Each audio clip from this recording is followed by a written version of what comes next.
नमस्कार बंधुरा आमी श्री चले एसेছি আপনাদের কাছে মিষ্টি মিষ্কার आज আবার একটা নতুন ব্লগ নিয়ে। জায়গাটা দেখে নিশ্চয়ই সবাই চিনতেই পারছেন, এটা হচ্ছে কলকাতা ইকো পার্ক। আপনাদেরকে তো জানিয়েই ছিলাম যে মিষ্কার বাবা যখন যেরকম কাজের মাঝে সুবিধে পান আমাদের সাথে টুক করে চলে আসেন শ্রীরামপুরে দেখা করতে। হঠাৎ করে অনেক দিন পর বাবাকে দেখে মিষ্কা এখন বেজায় খুশি। তাই গায়ে যে একটা গরম জামা দিতে হবে সে কথা আর তাদের মাথায় নেই। ঠান্ডাটা চট করে লেগে যাবে না বলুন? তবে কেক কাটতে দেখে ভাববেন না যে আজকে মিষ্কার জন্মদিন। মিষ্কা যেহেতু 6 তারিখে জন্মেছিল তাই প্রত্যেক 6 তারিখেই ওর বাবা চেষ্টা করে ওর জন্য একটা কেক নিয়ে আসার। মিষ্কা আসলে কেক কাটতে খুব ভালোবাসে তো তাই।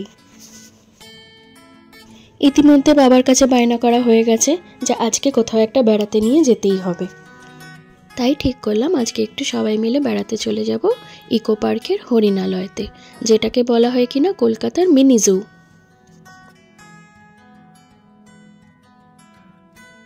তা ঘুরতে যাব যখন ঠিকই করলাম তাই আর বেশি দেরি করলাম না, চট করে স্নান করে সবাই মিলে রেডি হয়ে নিলাম। এখান থেকে যেতেও তো বেশ খানিকটা সময় লাগবে, আর রাস্তার মাঝে দাঁড়িয়ে টুকটাক কোথাও একটু ব্রেকফাস্টও করে নেব। মিষ্কার আবার খুব মোশন সিকনেস আছে, একটু কোথাও গাড়ি করে যেতে গেলেই বেচারির খুব বমি হয়।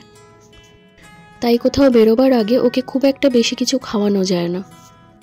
আসুন তাহলে সবাই মিলে বেরিয়ে পড়ি। আর এই হচ্ছে আজকে আমার মিষ্কা রানীর বেড়াতে যাওয়ার ড্রেস। কেমন লাগছে বলুন তো? বেলা এখন 12টা মতো বাজে প্রায়। আমরা পৌঁছে গেছি কলকাতা ইকো পার্কে হরিণালয়ের সামনে। এই হরিণালয়টা সকাল 10টা থেকে বিকেল 6টা অবধি খোলা থাকে। এন্ট্রি ফিস হলো বড়দের পার হেড 50 টাকা করে, আর 5 বছরের কম বাচ্চাদের হচ্ছে 20 টাকা করে।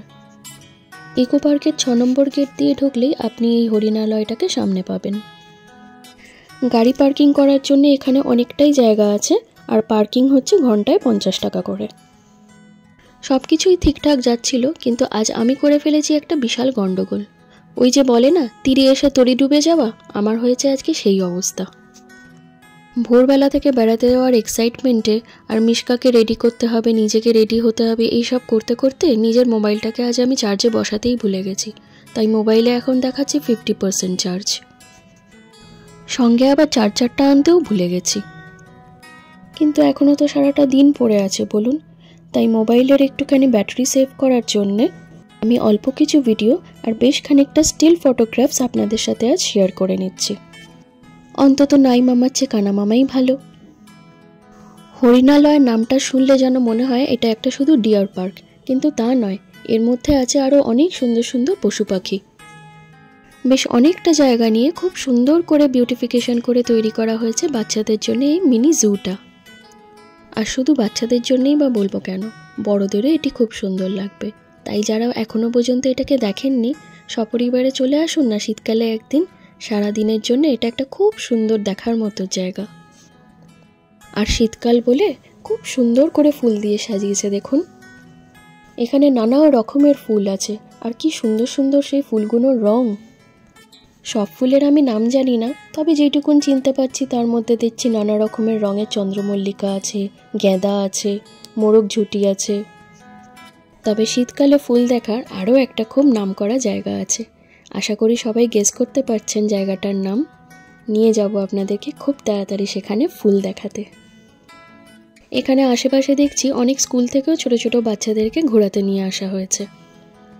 তারা সব পাশের পার্কটাতে খেলা করছে কি সুন্দর। এদিকটা হচ্ছে পাখিরালয়, কিন্তু আমার মোবাইলের ব্যাটারি কম বলে আপনাদেরকে ভালো করে আজ ভিডিও করে ওই দিকটা দেখাতে পারলাম না। তবে ফিরে আসবে এই হরিণালয়তে আবার খুব তাড়াতাড়ি একদিন, আর সেদিন আপনাদেরকে আরও সুন্দর করে ঘুরিয়ে দেখাবো এই জায়গাটা, যাতে আমারও মন ভরে আর আপনাদেরও মন ভরে। বেলা বাড়ছে, এবার লাঞ্চের সময়ও হয়ে এসছে। তবে এই হরিণালয়ের মধ্যে আউটসাইড ফুড একদম অ্যালাউড নয়। ভেতরে একটা ক্যাফে আছে, তবে আমরা ঠিক করেছি আজ বাইরে ধামসা বলে একটা রেস্টুরেন্ট আছে, লাঞ্চটা আজকে সেখানেই করব। আজ কিন্তু এখানে বেশ ভিড়, তাই পার্কিংয়েও গাড়িটা রাখতে হয়েছে অনেকটাই দূরে। তা যাই হোক, ওর বাবা যাক, গিয়ে গাড়িটা নিয়ে আসুক। আমি ততক্ষণ আপনাদেরকে দেখাই কিছু সুন্দর সুন্দর ফুলের ছবি।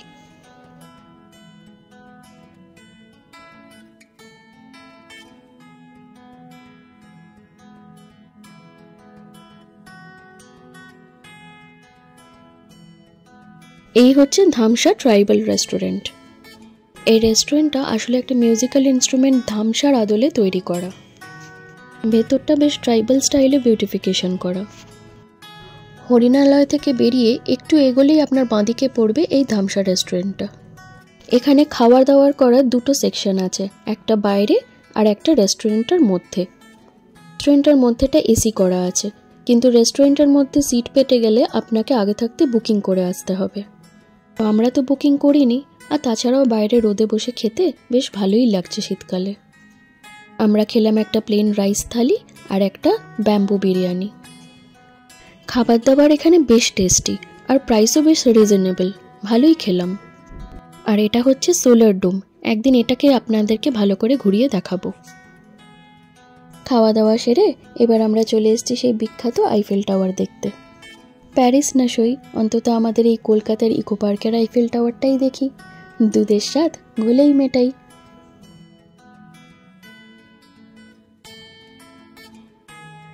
এই আইফেল টাওয়ারটা দেখার জন্য আপনার লাগবে টিকিট।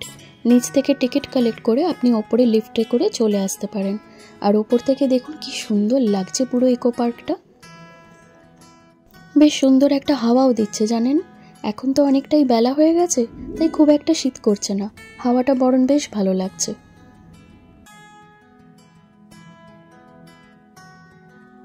সামনে দেখা যাচ্ছে ইকো পার্কে ঢোকার আর একটা রাস্তা, আমরাও যাব, এখনো তো অনেকটাই সময় বাকি আছে হাতে।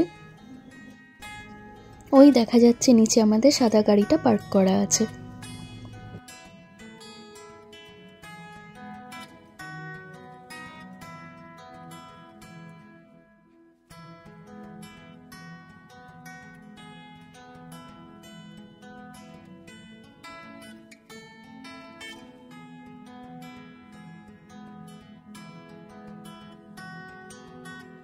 রোদটা এবার হালকা পড়ে আসছে, আমরা এবার ঢুকে পড়লাম হাঁটতে হাঁটতে ইকো পার্কের আর একটা সেকশনে।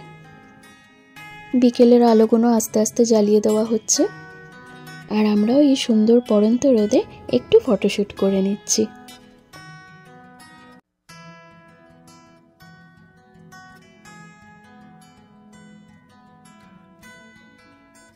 সানসেট হচ্ছে, কি সুন্দর লাগছে দেখুন, জলের ওপরে কি সুন্দর রিফ্লেকশনটা পড়েছে সূর্যের। সারা কলকাতা থেকে প্রচুর মানুষ এই ইকো পার্কে রোজ বেড়াতে আসেন। ছোট বড় সবাইকার জন্যই আছে এই পার্কটিতে খুব সুন্দর করে এন্টারটেনমেন্টের ব্যবস্থা। ওই দেখুন মিশকা চলল ওর বাবার সাথে ওই জাম্পিং জ্যাক্সগুলোতে লাফাতে। এখানেও আছে টিকিটের ব্যবস্থা। টিকিট কেটে একটা নির্ধারিত সময় পর্যন্ত বাচ্চা এটাতে খেলতে পারবে।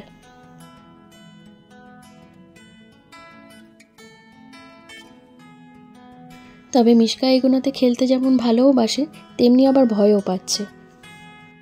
কেন জানেন, বেশ কিছুদিন আগে আমাদের বাড়ির পাশে একটা মেলাতে বাচ্চাদের একটা এরম খেলার জিনিস এনে বসানো হয়েছিল, আর ওখানে মিশকার থেকে বড় একজন বাচ্চা এত জোরে লাফিয়েছিল যে মিশকা খুব বাজেভাবে পড়ে গিয়ে ঘাড়ে আঘাত পেয়েছিল। তাই মন থেকে ভয়টা এখনো ওর কাটেনি, বাবার হাত ধরেই লাফালাফি করছে। কিন্তু এখানে সিস্টেমটা বেশ ভালো দেখুন, আলাদা আলাদা এজ গ্রুপের জন্য আলাদা আলাদা সেট তৈরি করা আছে, ছোট বাচ্চাদের জন্য ছোট আর বড় বাচ্চাদের জন্য বড়।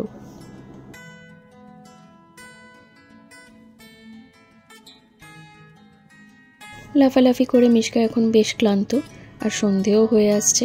এবার একটু ঠান্ডা ঠান্ডা হাওয়া দিচ্ছে বটে, তাই মিশকাকে একটা জ্যাকেট পরিয়ে দিয়েছি। মাঝখানে এই লেকটাকে ঘুরে দেখাবার জন্য এখান থেকে ছাড়ে খুব সুন্দর একটা বোট। কি সুন্দর আলো ঝলমল করছে দেখুন বোটটাতে। তবে এটাতেও চড়ার জন্য আপনাকে দিতে হবে লাইন আর কাটতে হবে টিকিট। তবে আজ আর আমরা এই বোট রাইডটা করব না, কারণ হাতে আর বেশি সময় নেই, খুব ক্লান্ত হয়ে গেছি সারাদিনে, এবার বাড়ি ফিরবো আস্তে আস্তে। হাতে বেশ অনেকটা সময় নিয়ে একদিন চলে আসবো বিকেলবেলা, সেদিন বোট রাইড করে ঘুরিয়ে দেখাবো আপনাদেরকে এই আলো ঝলমলে ইকো পার্কটা। ওই দেখুন, দেখেছেন সবাই কেমন লাইন দিয়েছে, ওইখান থেকেই ছাড়ে বোটটা। সঙ্গমেরা বোটটার মধ্যে খাওয়া দাওয়া আর মিউজিকের ব্যবস্থাও আছে।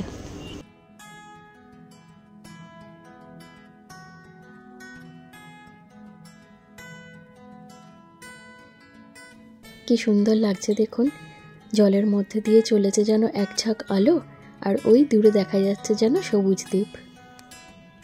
ভাগ্যিস ফোনের ব্যাটারিটা বুদ্ধি করে খরচা করছি, নাহলে এত সুন্দর দৃশ্যটা আজকে আপনাদের সাথে শেয়ার করতেই পারতাম না। সারা পার্কটা খুব সুন্দর করে সাজানো গোছানো, কোথাও ফুল, কোথাও ফাউন্টেন, আর সব থেকে বড় কথা খুব পরিষ্কার পরিচ্ছন্ন, আর মানুষজন মেনটেনও করছে সেটা।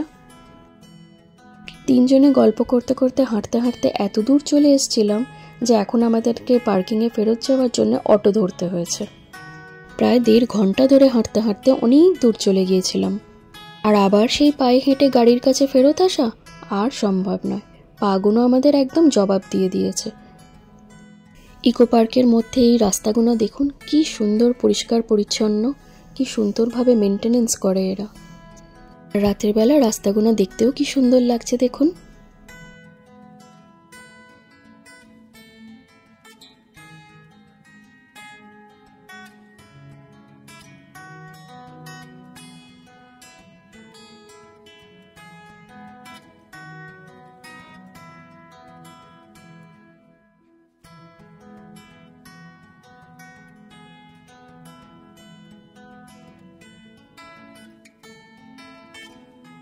দেখছেন, চলেছি তো চলেইছি, রাস্তা আর শেষ হয় না। কতখানি হেঁটেছি বলুন তো। সঙ্গে মিশকাও হেঁটেছে। এখন বেচারি ক্লান্ত হয়ে আমার কোলে শুয়ে পড়েছে। ওই দূরে দেখা যাচ্ছে আইফেল টাওয়ারে আলো জ্বলছে। এখনো অতখানি যেতে হবে ভাবুন। এই ইকো পার্কটা এত সুন্দর এবং এত বড় যে আপনি কখনোই এটাকে 1-2 দিনে দেখে শেষ করতে পারবেন না। তাই এক এক দিন হাতে সময় নিয়ে এক একটা পোর্শন দেখে যাওয়াই ভালো। আজকে সারা দিনটা আমরা তিনজনে খুব আনন্দ করলাম, খুব ভালো কাটালাম, আর মিশকাও খুব আনন্দ করলো।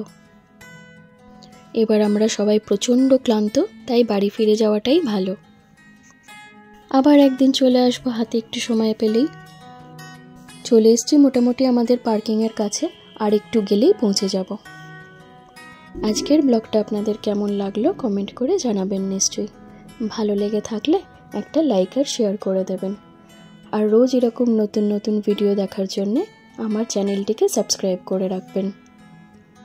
আজ তাহলে এখানেই শেষ করি ব্লগটা। সবাই সুস্থ থাকবেন, ভালো থাকবেন, আর দেখতে থাকুন মিষ্টি মিশকা।